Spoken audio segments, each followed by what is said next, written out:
Magluluto po ako ng buttered shrimp. So, yan.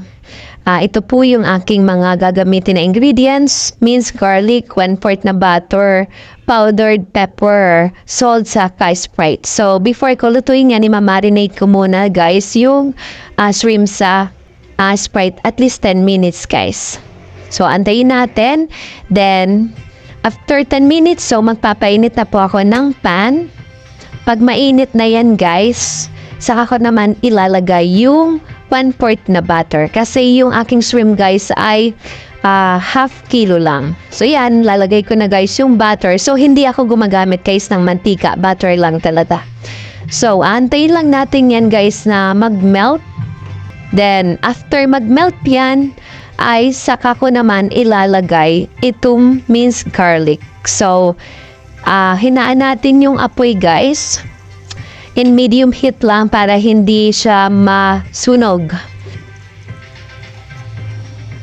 So, ang bango na, guys. Then, pag naluto na yung garlic, guys, yung brown-brown na, saka ko naman ilalagay yung marinated na shrimp. So, shrimp lang, guys. Hindi ko na isinasama yung marinated sauce. So, kumukuha lang ako ng kunti, guys. Inilalagay ko dyan para magkaroon lang ng kunting sauce. So, yan. Antayin natin na maluto yan, mamula-mula. Then, lalagyan natin ng kunting sauce lang. So, hindi ko inubos, guys, kasi para hindi masabaw. Para hindi naman ma-overcook ang ating shrimp. Kasi, saglit lang itong lutuin. So, mga 3 minutes lang yan, guys. Then, maglalagay ako ng konting sauce lang, guys. Galing doon sa marinated na sauce. Hindi ko yun inubos kasi pag inubos ko yun, guys, matatagal yun magpatuyo. So, yan. Kunti lang para hindi ganon ma-overcook yung ating shrimp. So, antayin lang natin yan na matuyo yung sauce. Kunti lang na sauce, guys, yan. So, yan ang then, titimpla na natin to, guys, ng asin. So, kunting asin lang yan. Then, powdered pepper, black pepper. So, yan, guys. Kunti din lang. Tapos, mix natin.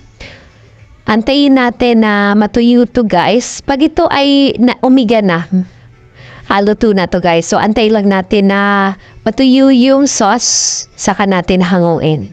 So, ito lang yung simple way ko, guys, kung paano ko lutuin ang aking buttered shrimp. So, ako naman ay nagsusolo lang, kaya half kilo lang po ng shrimp ang niluto ko. So, ito ay sobra pa, guys. Hanggang hapunan ko na ito.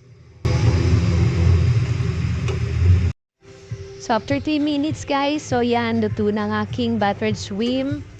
So, sasalin ko na yan sa aking plate. Kasi, anong oras na?